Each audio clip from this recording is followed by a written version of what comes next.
may harassment na nangyayari dun sa mga nagsasalita? Ay oo, maliwanag na maliwanag, damang-dama namin. Talagang pinaparamdam sa amin ang puwerso ng gobyerno, kaya nga sinasabi ko na kayo ng mga nandyan sa panig ng mga naka-uniforming personnel,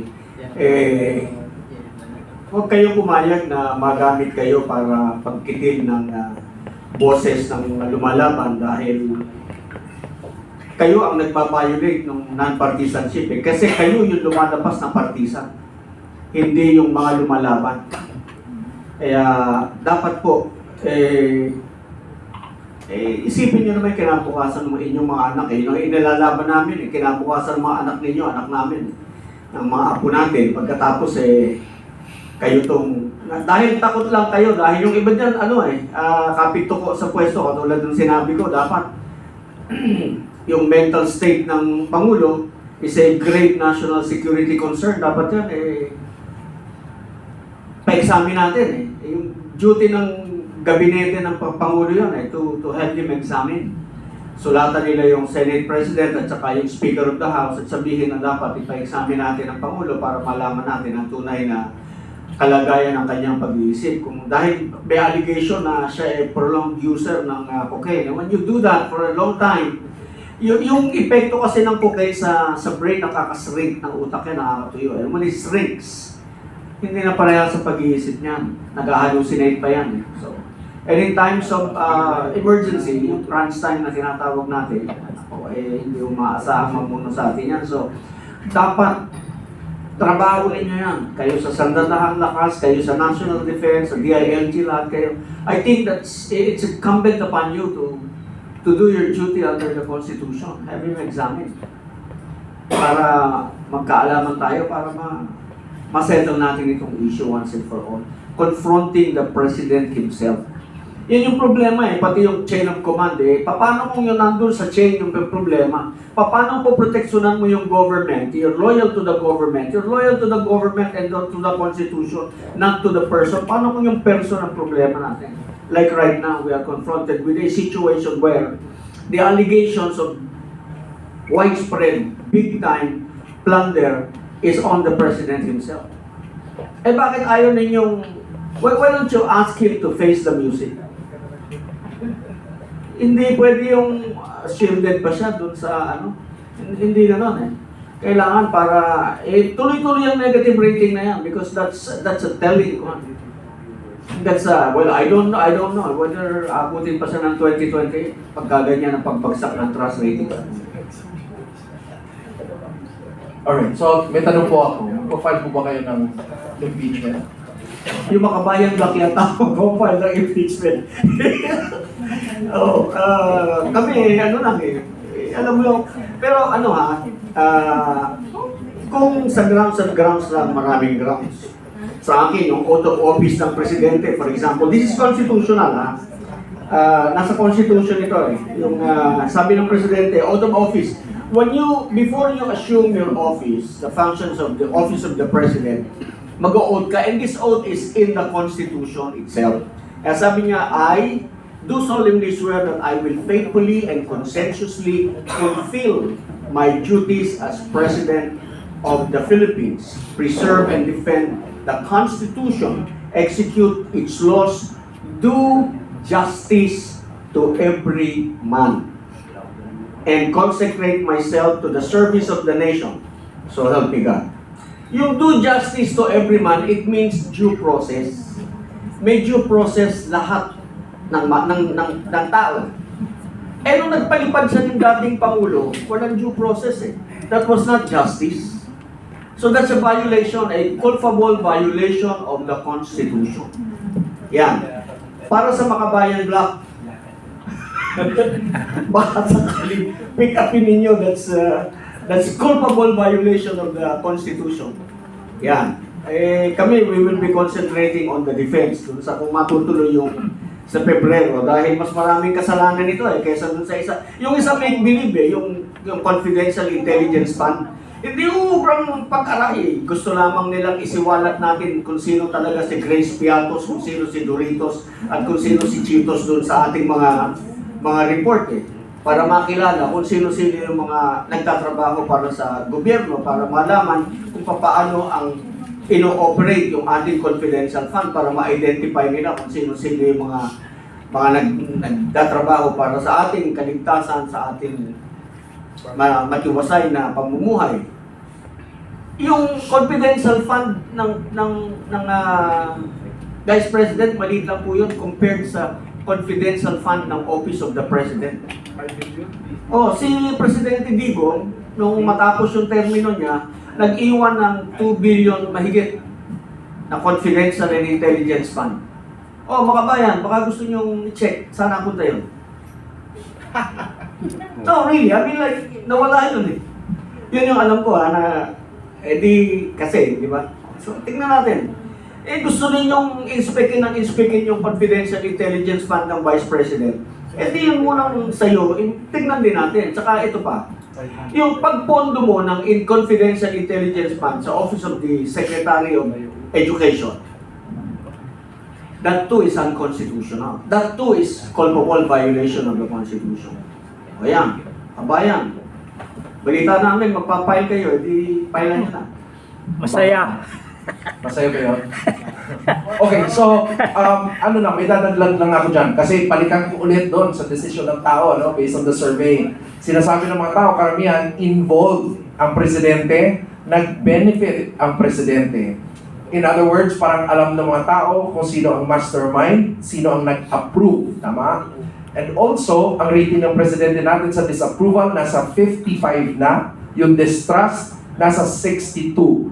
And mostly, ang anti-admin ngayon is nasa 56%.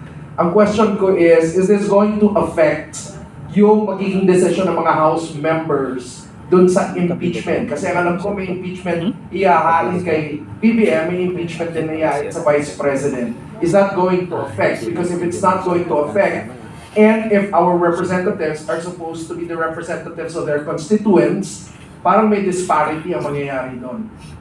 Dito natin malalaman kung yung mga congressman natin ay tunay na kinatawan ng ating mga mamamayan. Pag nagkaroon sila ng consultation at isusundin nila ang taong bayan, ang hatol ng taong bayan at yun ang magiging boto nila sa ating kongreso, well and good. Pero hindi boto nila kasi kung boto lang nila yan, then they're not being the true representative of the people. So there's the challenge. Bago bumoto yung congressman nyo, dapat alam niyo yung pakinonsulta kayo. Because dapat ang boto nila, boto ng tao. Kasi sinasabi nila na yung boto ng mga congressman na sa impeachment ay boto ng taong bayan. Kung tunay na boto ng taong bayan yan, dapat kinonsulta mo muna ang iyong constituents.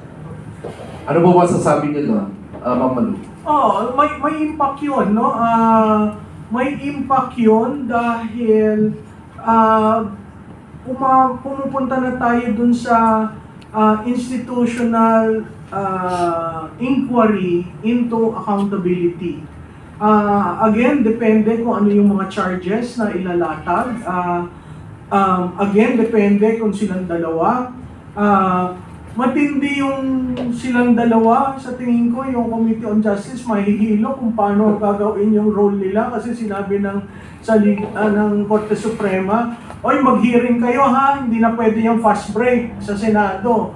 So magkakaroon ng hearing sa Committee on Justice, imagine mo kung yung dalawang presidente at vice-presidente. On the other hand, kung gusto talaga natin ng accountability at kung gusto natin that we seek changes within constitutional ground, that's the only way we can seek accountability.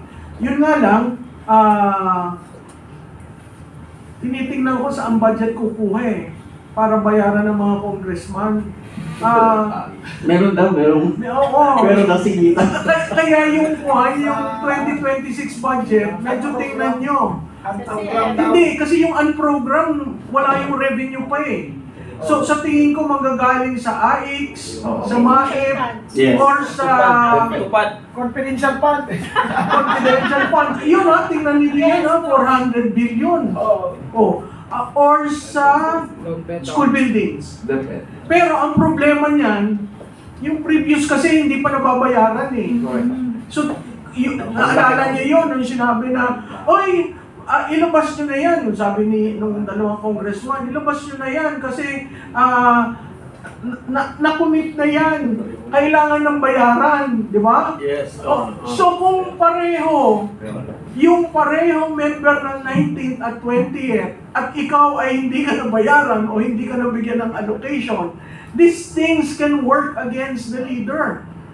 Dahil, nangako ka sa amin, ngayon gusto mo na naman kaming pumirma dyan, hindi mo naman itinuloy, di ba? So, napakahirap na sa quicksand ang administrasyon na ito pagdating sa impeachment sa Pangulo. At dahil yun nga ang climate na ang taong bayan wala ng tiwala, sino ang most rational animal sa mundo? Di ba politiko? Alam nila ang dapat gawin para manalo. So asahan mo dito sa impeachment, very tricky ito. Hindi porke nasa administration ka, susuporta ka. Hindi porke sinabi ng oligarch behind a political party, susuporta ka. Kasi titingnan nila ng oligarch, uy, naipit ako dito. Uy, hindi ako makagalaw. O, lahat ng pangako mong proyekto, hindi na ilalabas. So all these things, ang sense ko, ang Pangulo nasa catch-22 position. Ang Vice Presidente, kung rehash, nung katulad ng dati, nako, kayang-kaya ng legal team niya. Kasi pinaghandaan na nila noong pa. No? Yan lang pa ulit-ulit na si Piatos, si ganyan. Hindi nila naiintindihan yung joint memorandum on the use of confidential and intelligence fund. Kaya nga sabi ko, palitan nyo yun. Diba? Hanggat hindi yun napapalitan, yun ang governing law. At kung gusto yung tingnan, kung bakit si Vice Presidente ay ganon, abay, tingnan nyo rin ang confidential and intelligence fund ng Presidente. Buksan na lahat. Diba? Yun yung sinasabi ko, patas tayo. O, pag nagbukasan, ako yung Remulla Brothers. Ang dami nun. Diba? Hawak nila 2 ahensya. O, ngayon 3 na pala dahil may ombudsman pa. So, these things have a way of, if you play your cards right, pwedeng pabor sa administration. But, if the institutions and the systems cannot already afford another shock, then that can go against him. So, ang talagang critical doon, pag final, may nag-endorse ba? At pag nag-endorse, i-refer ba sa Committee on Justice? Pag sinorkat yung proseso, naku, lalo magagalit ang taong bayan.